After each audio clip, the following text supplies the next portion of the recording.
all of that came out ultimately, mostly by my prodding. William Broad of the New York Times did us a favor. I hounded him to expose the Battelle Memorial Institute. So even in the New York Times, he came out with Clear Vision being the CIA operation by which the anthrax that was totally unique, just like this H1N1, is completely unique. I'm telling you, there's no possible way that it was anything but a laboratory creation, and any fool will know. How else could you possibly get an Asian chicken virus recombined with a Mexican swine pig virus, recombined with a dead corpse from 1918 Spanish flu virus, recombined with what's going on right now with a normal flu, into the population, have it infect 2 children initially in Southern California, living 100 miles apart, that never met each other. Then a couple days later, they never went to Mexico. Mexicans didn't come visit them. Suddenly you've got the same, totally unique, never before seen, extraordinary virus breaking out in Mexico. Well, sir, what about foot and mouth in 2001?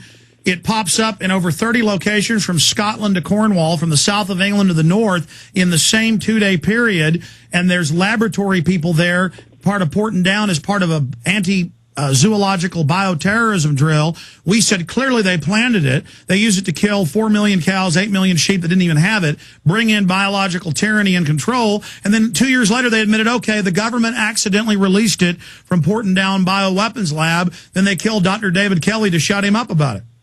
Right. And then most of the public don't know. When I published the book, Death in the Air, Globalism, Terrorism, and Toxic Warfare, 3 months before 9/11, and I showed you that the Tyson Corporation was operating using biological weapons in order to literally conduct industrial espionage and sabotage. They were literally infecting the chickens in Asia with H1N1. That's the first time the world learned about H1N1. We know the CIA over and over again would release bacteria, viruses, and insects, even in the 50s, in places like Guatemala. Oh, absolutely. That's declassified. Absolutely. Yeah. So, what we've done is we've exposed the heart of the beast with hard, cold documents that really are compelling, and that we ask everybody to go to the fluscam.com website, read the affidavit, make copies of it. If you have people that can bring injunctions and or lawsuits against those who are perpetrating this fraud and literal genocide. It is definitely not a term that we use sensationally. If you look up the word, what does genocide mean? And it's such a sad thing that we, in America, we don't want to talk about the genocide Give that's happening people the here. definition. The definition is, quote, the mass killing or enslaving of people for profit, politics, and or ideology, end quote. Webster's Dictionary. So this is what's going on. You've got all three. You've got, number one, you've got money being made by the drug industrialists. We're going to talk about, and like the affidavit shares with you and shows you, hard document proves the Rockefeller cartel from the partnership from New York City is engaged in a global cartel that is wielding the mass media. All right, stay there. Stay there. We're going to come back. I'm going to sit back, go through your affidavit in detail. When I read your affidavit, it was all clicking because it was the same Rockefeller partnership with New York that controlled the Port Authority and the towers that leased it to Silverstein. And then when I got to the end of your affidavit, you made that point. So we were on the same page. As I was reading it last night, I knew what was going to be next because I knew the information. And that's when you know something's accurate, is when you can separately verify. The good old folks at New Silver Solution. And the website is supernaturalsilver.com. Supernaturalsilver.com. This is something that kills bacteria, viruses, you name it, well documented. They've got it down to a super small nano-sized particle. Supernaturalsilver.com. Check them out at Infowars.com. Supernaturalsilver.com. Regular Army and National Guard are running checkpoints with police dogs barking at women and children all over Pittsburgh, Pennsylvania, ahead of the world's criminal rulers. The G20 arriving in 2 days. I'm sending a crew. Okay, Dr. Horowitz, continuing, sir, with the points you were making to me during the break. Let's get into your affidavit in detail, the proof, the facts. You've got the history of the Rockefellers. They're always involved in this. And then where we go from there. Go ahead. So, again, the heart of the beast is in New York City, and the Rockefeller Trust is engaged with the world's most powerful men on Wall Street, and especially the media. The people that wield the media and the mass mind are heavily engaged in the trust that is the most powerful biotechnology trust in the world. It's really these are the people that literally make the markets for healthcare. They make and break markets. These are the people that are suppressing the alternative natural remedies, the Codex Alimentarius legislation. These are the people that have created the markets. Of course, you've seen the security market after 9/11 and all this terrorism. This is how they operate to create the markets to advance their financial as well as political agendas. So who are they? Well, now they have some names. And in terms of the politicians that are involved, gee whiz, you've got obviously John Holdren, who's calling for depopulation through vaccinations in his early book, where he's working with Barack Obama. And so the question becomes, all right, you've been talking about the Council on Foreign Relations and those members of that. You've been talking about Henry Kissinger, the connections to Nelson Rockefeller. Well, here is, for the first time, really hard, cold documents that show the intimate relationships between Rockefeller cronies and literally this H1N1 swine flu fright, which is a complete fraud.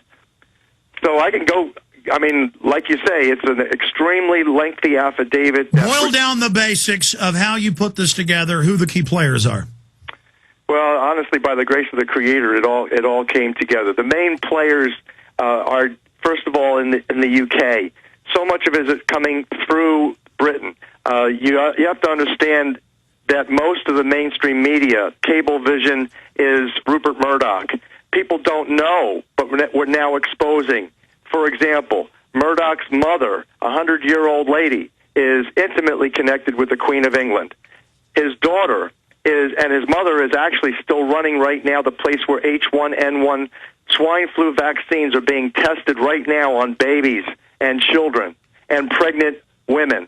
And his daughter, likewise, is running this in Australia. So we have a lot of people in Australia right now, as the Australian government and the British government and the United States and Canada are advancing this genocide under the guise of public health and protection against H1N1. What you've got is media mogul Rupert Murdoch, hideously engaged, intimately. His entire family is engaged in the vaccine development and research itself.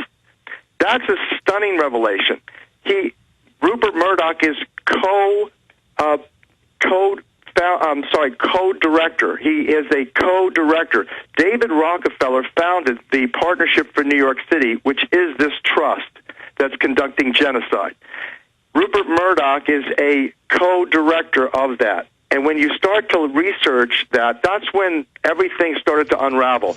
If you start to go into Partnership for New York City and you see the biotechnology companies and the vaccine industrialists that are engaged with them, man, oh man, it's like the who's who of Wall Street and mainstream media, intimately engaged in this process of health care. So they're not reform. just the main advertisers, it's the owners of the media involved. The Rockefeller Foundation pushed all the cancer virus research in the 20s and 30s. Back in 1 minute. Do you understand how dark it is? How far down the line we are? How late it is? Big Brother, mainstream media, government cover-ups. You want answers? Well, so does he. He's Alex Jones on the GCN Radio Network. And now, live from Austin, Texas, Alex Jones. Before Dr. Horowitz leaves us in 30 minutes, he'll be back with us later this week with more information. Look at the cover of Newsweek, the case for killing Granny. And then it's this very sick story selling how it's a wonderful right to die. and how the government's keeping people from being able to die when that's what they want is to euthanize people. And then sickening article after article worshiping bankers and how they're like celebrities now because they've created tens of trillions in fiat and bought everything up. And the rest of this news week is drug ads. I mean, it's one big incestuous, disgusting group of scum. Dr. Horowitz, continuing with your affidavit. Yeah, so again, the British links. I mean, you've got to realize also when you do the history. Dr. Horowitz, do we have you on speakerphone? Oh, I'm sorry. I'm sorry, Alex. You know, the same thing when you start to look at the Partnership for the City of New York, the connection to the royalty of Europe. I mean, literally the organization was chartered by the British royalty. And so you begin to realize, wow, it's no accident that John Robertson, who's in the National Institute for Biological Standards and Control in the UK,